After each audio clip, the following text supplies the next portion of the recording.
if you corner somebody, they generally come out fighting. Why can Russia see that Ukrainians can be broken? Not by bombs, not by all this darkness. The Western officials can't hide behind the fact they're doing a lot. They have to wake up to the fact that it's not enough.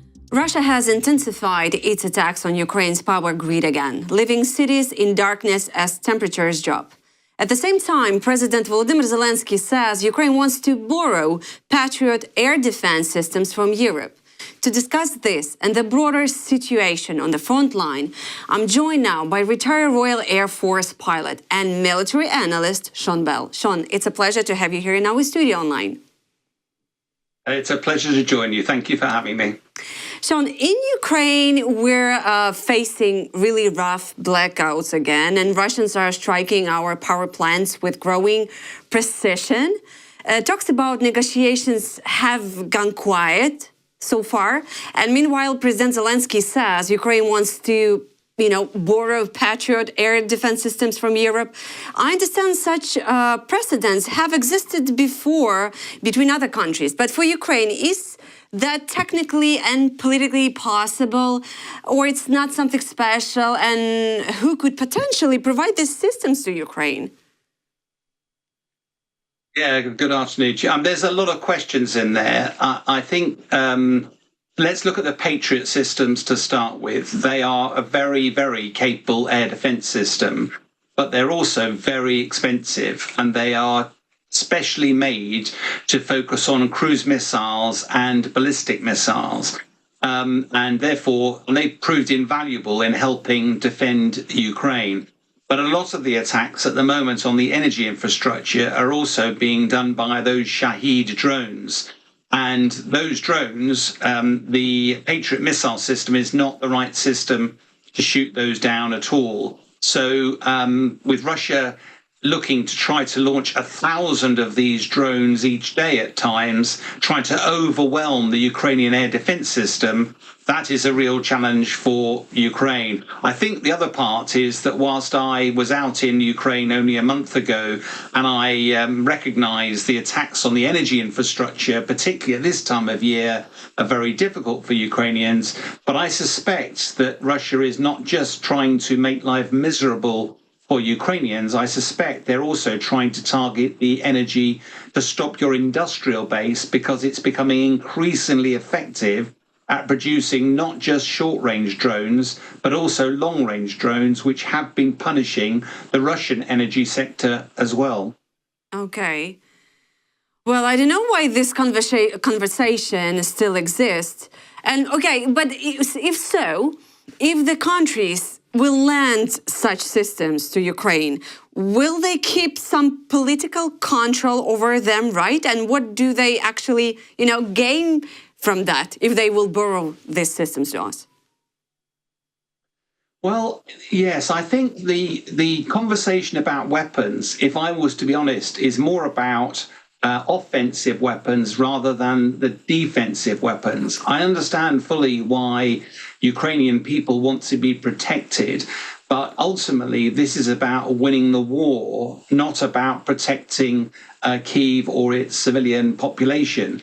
And at the moment, on the front line of the battle, as you well know, Russia is moving forward slowly. Ukraine is doing an amazing job of fighting and slowing Russia down, but Russia is moving slowly forward. The one area where Ukraine has hurt President Putin is attacking his energy infrastructure, and that has been the use of missiles and drones. The one thing that Ukraine needs, though, is long-range missiles so that it can target the whole of Russia's energy infrastructure, not just that which is quite close to the Ukrainian border. And that's why things like the cruise missiles, the Tomahawk missiles, and others are so sought by the Ukrainians, because if they could get hold of those, now all of a sudden there's a much bigger target set in Russia that could come available. And although Ukraine has been building its Flamingo missiles, which have proven very effective at targeting deep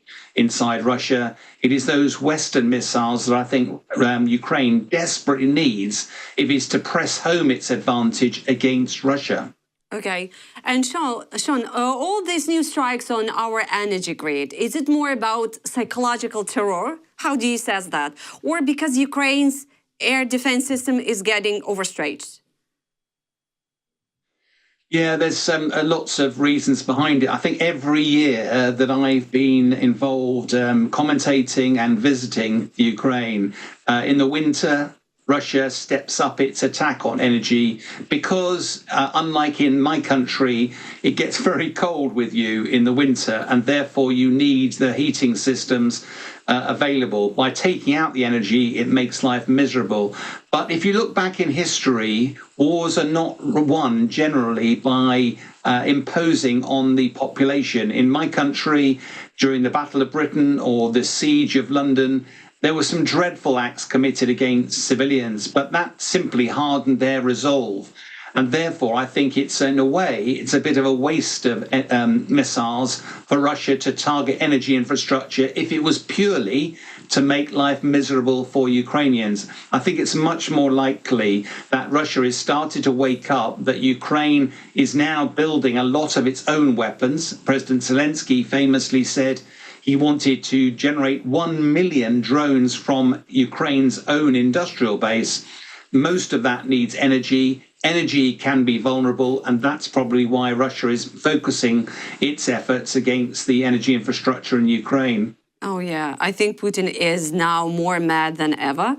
But yeah, speaking about that, Sean, but still, you're saying that every year Russia intensifying their attacks on Ukrainian energy infrastructure. But why can Russia see that Ukrainians can be broken? Not by bombs, not by all this darkness and cold. Do they just want more people to leave the country instead of trying to occupy it? Yeah, it's difficult to tell, isn't it? I mean, the trouble is, if you step right back from this, President Putin probably expected to win the war in a matter of days when he advanced on Kyiv all those years ago. And it was only because of the bravery, the courage, the tenacity, and the sacrifice of Ukraine that Russia had to change its plans. Now, at the moment, Putin is still calling it a special military operation, despite the fact that everybody on the West sees this as an invasion, a war. It's been going well over 3.5 years now.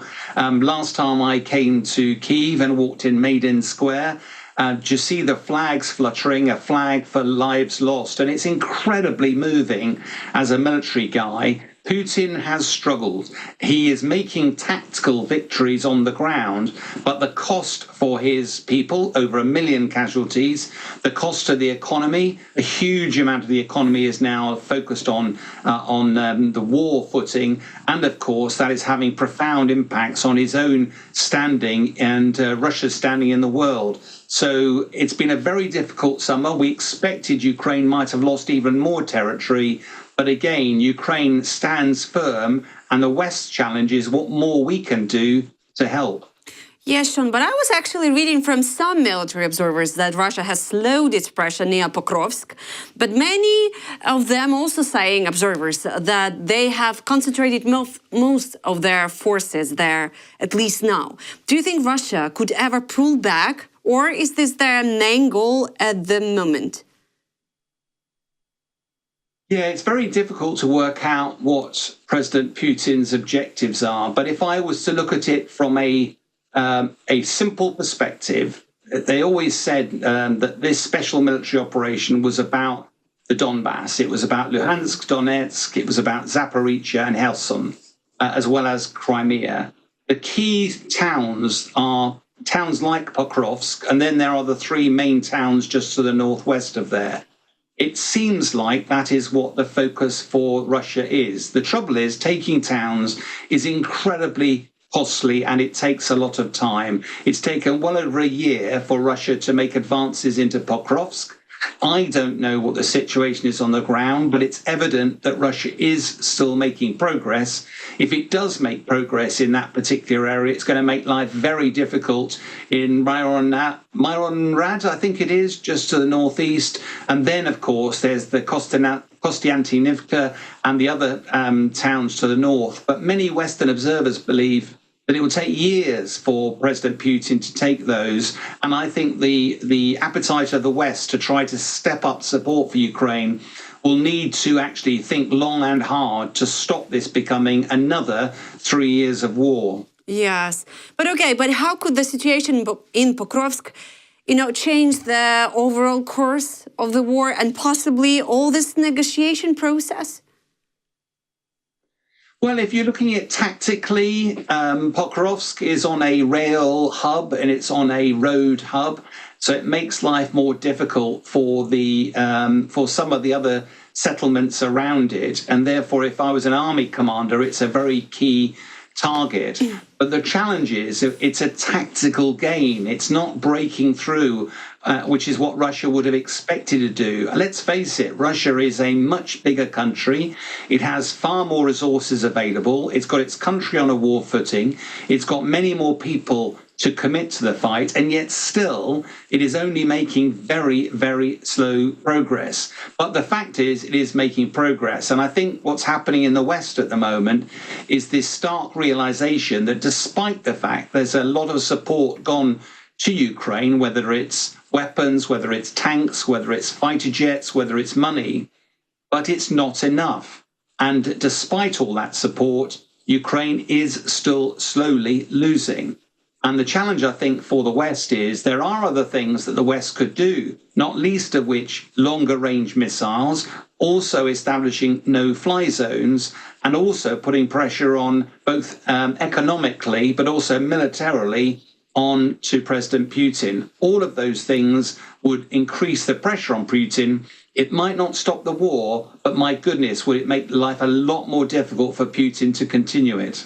Oh, Sean, you're definitely helping people to stay realistic. Your, answers like a cold shower, to be honest.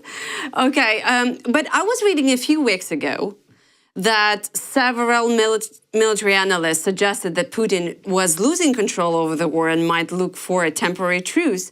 Have you seen any signs of that inside Kremlin? No, I think, there's been a couple of things recently, like Lavrov has fallen out of favor, or apparently fallen out of favor.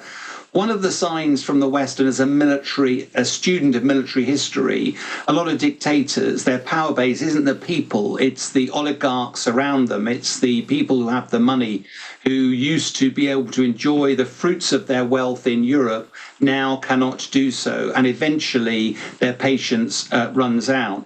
But returning to your earlier theme, I take no pleasure in trying to paint the picture as I see it in Ukraine. But what I do try to do, one of the reasons I come out regularly and try to support, particularly the Ukrainian Air Force, try and save lives, improve morale and do our bit to help, is that we are brothers in arms, that it is a very difficult time for Ukraine. I think all of us feel a great deal of sympathy. There are lots of Ukrainian families who settled in the UK to try to keep away from the war, and we're trying to do our best to help it. We have a lot of problems in this country, but we are still providing a lot of money and support to Ukraine. And my efforts in this side, a tiny part, but it's all part of trying to step up support for Ukraine. If Ukraine was winning, I suspect the West would be a lot less interested in providing support.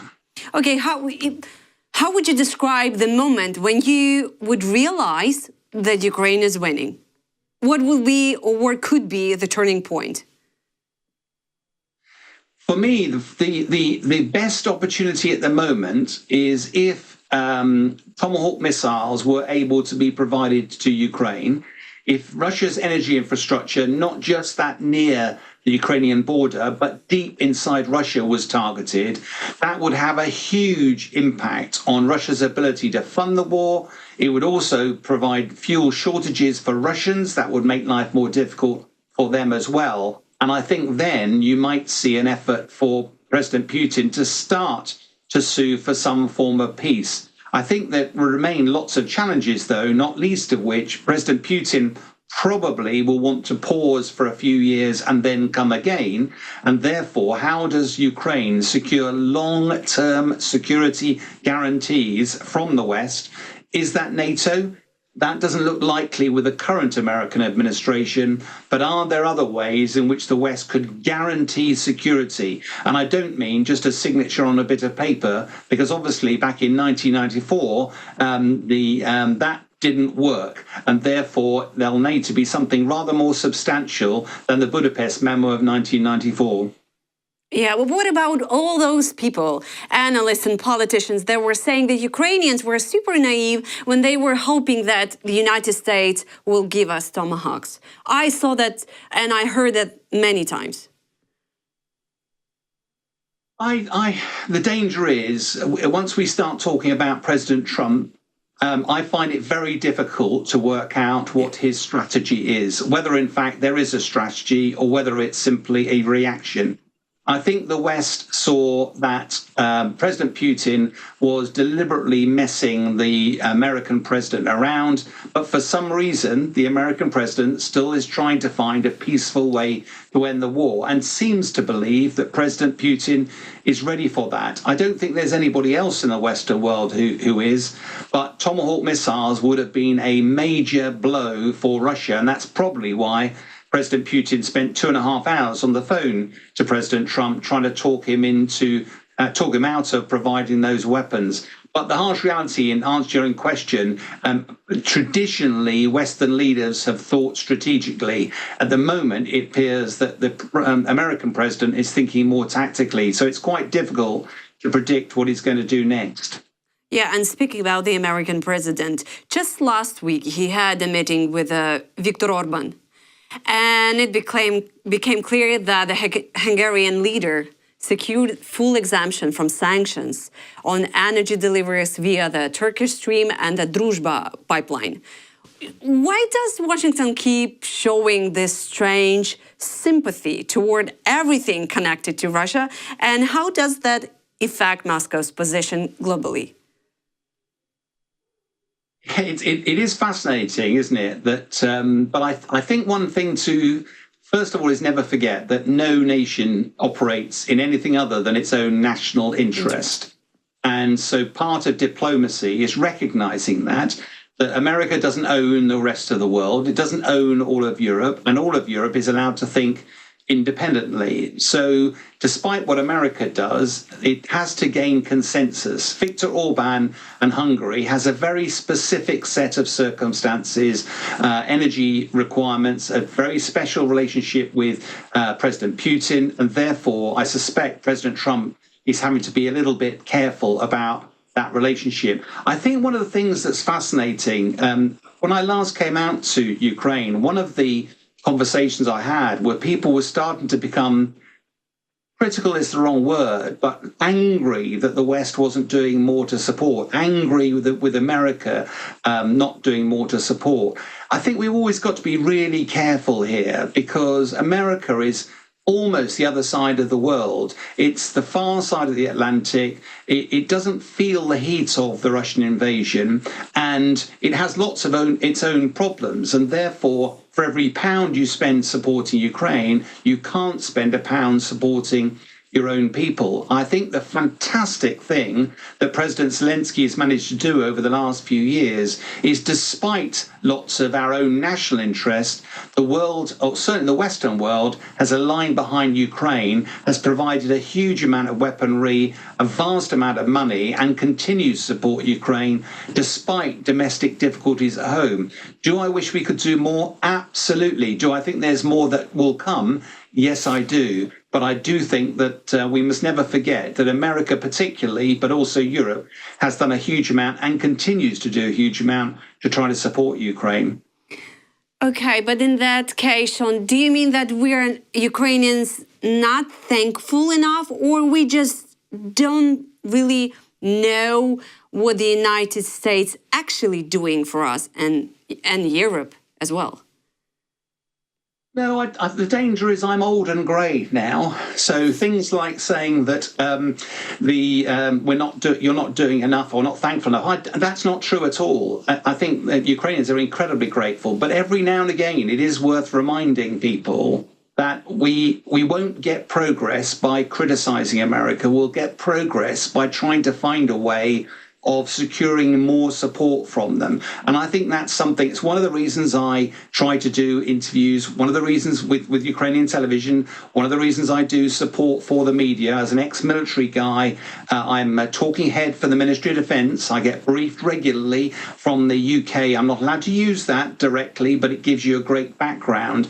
And it may not be nice hearing about it, but it's trying to be practical, but also speak truth to power, so that our leadership back in the UK and in Europe understands that away from the gloss, away from the hype, it's very difficult for Ukraine at the moment, and therefore what more can we do?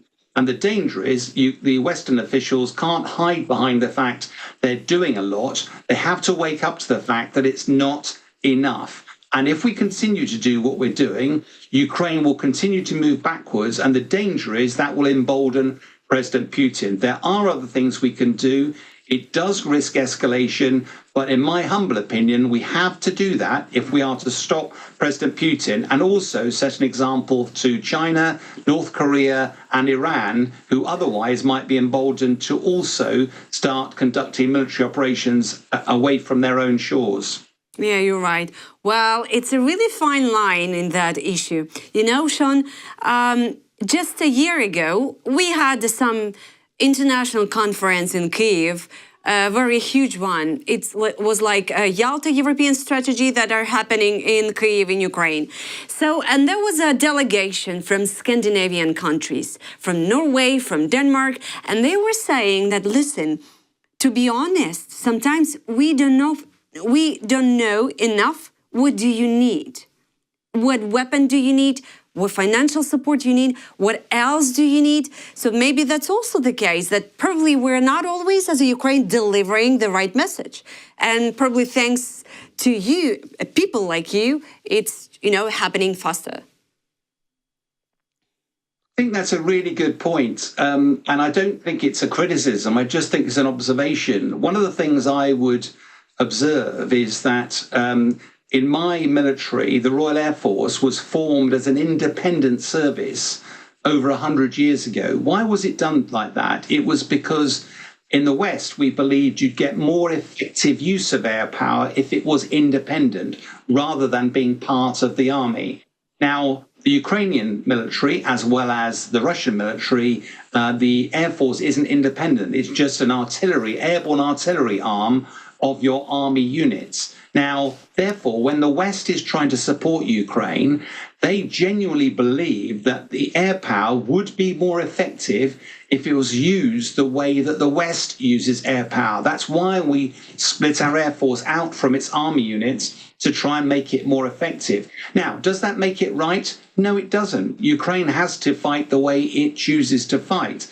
But that does create some frustrations because at the moment, I'm being generic now, nearly all the focus, understandably, is on your front line. It's on the soldiers who are fighting on the front line. But the air power, your F-16s particularly, could potentially be a lot more effective in this fight if they were able to operate under more like Western doctrine, with Western support, Western tactics, Western strategy. And that is something that is a little bit frustrating when you sit back. Now, I know that our service chiefs are trying to support the Ukrainian service chiefs because this is not just about equipment. Equipment is flowing freely. It's how you use that equipment and how you convert equipment into battle-winning capability. And that is something where there is no right and wrong, but the West has a different approach when it comes to air power than the Ukrainians do. And that is something which I suspect is causing some challenges. Yeah. Absolutely. And Sean, finally, if Putin really is running out of strength, how can Europe take advantage of that moment? Well, that is a great question because if you look at it from a purely military perspective, if you corner somebody, they generally come out fighting. So the challenge is, how do you create an off-ramp to allow Putin to step away and bring the war to an end? The problem with that is, of course, that inevitably means compromises. And those compromises are not going to be very palatable. Ultimately, it'll be for Ukrainians and President Zelensky to decide the terms under which the war is brought to an end. But I do think pressure is mounting on President Putin. I don't think we're seeing any signs that the war will end in the coming days or weeks. But as we've discussed earlier, I think there are ways in which pressure could continue to mount on President Putin. And I suspect that's what President Trump is trying to do, to keep the options open for Putin to start talking. Because however unpalatable, at least that will start the beginning of the end and mark the potential of bringing this dreadful war to an end. And if I could add one more thing, when I was out last time, a couple of people said to me, well, if Ukraine ends up losing a lot of its territory, what will all the fighting have been for? I think I'm a much more half full about this, that nobody in the West really expected Ukraine to last this long. Ukraine has done an amazing job. It's amazing heroic activities, courage and sacrifice. And whatever the future holds, I'm confident there will be a proud and independent Ukraine, a sovereign Ukraine, able to look after itself in the future, and will be incredibly proud that it survived this awful chapter of its history. We've got to get there, and I know it's going to be difficult compromises, but ultimately this war has to be brought to an end, and Ukraine has to be safe and secure and proud and take its place in Europe. Oh, wow.